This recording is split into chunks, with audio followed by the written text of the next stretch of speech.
ধর্মনগর সরকারি মহাবিদ্যালয়ের ৪৬তম প্রতিষ্ঠা দিবস উপলক্ষে শনিবার বিশেষ অনুষ্ঠানের আয়োজন করা হয়েছিল। এই অনুষ্ঠানে উপস্থিত ছিলেন ত্রিপুরা বিধানসভার অধ্যক্ষ বিশ্ববন্ধু সেন এবং মন্ত্রী সুধাংশু দাস সহ অন্যান্যরা। ধর্মনগর সরকারি মহাবিদ্যালয়ে ৪৬তম প্রতিষ্ঠা দিবস উপলক্ষে শনিবার বিশেষ অনুষ্ঠানের আয়োজন করা হয়েছিল।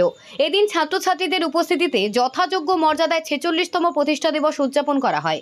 এই বিশেষ দিন উপলক্ষে মহাবিদ্যালয় প্রাঙ্গণে এক বর্ণাঢ্যময় সাংস্কৃতিক অনুষ্ঠানের আয়োজন করা হয়।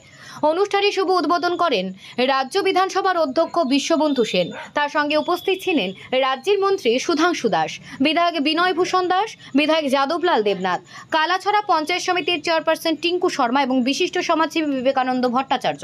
এছাড়া এলামনি অ্যাসোসিয়েশনের সভাপতি কাজল দাস এবং মহাবিদ্যালয়ের অধ্যক্ষ গৌতম দাসও অনুষ্ঠানে গুরুত্বপূর্ণ ভূমিকা পালন করেন। প্রতিষ্ঠা দিবস উদযাপন কমিটির সম্পাদক ডক্টর রঘুনন্দন দাস এবং দীপঙ্কর বিশ্বাস এই আয়োজনে অসামান্য সহযোগিতা করেন। সাংস্কৃতিক অনুষ্ঠানে মহাবিদ্যালয়ের ছাত্রছাত্রীদের মনোমুগ্ধকর পরিবেশনা দর্শকদের মুগ্ধ করে। মন্ত্রী সুধাংশু দাস তার বক্তব্যে বলেন, ধর্মনগর সরকারি মহাবিদ্যালয়ের শিক্ষাক্ষেত্রে উল্লেখযোগ্য অবদান রেখে চলেছে। এই প্রতিষ্ঠানের শিক্ষার্থীরা ভবিষ্যতে সমাজের উন্নয়নে অগ্রণী ভূমিকা পালন করবে। এই মহাবিদ্যালয়ের জন্য আজকের দিনটি অত্যন্ত গুরুত্বপূর্ণ দিন, কারণ আজকের দিন আপনারা ফাউন্ডেশন ডে সেলিব্রেশন করছেন।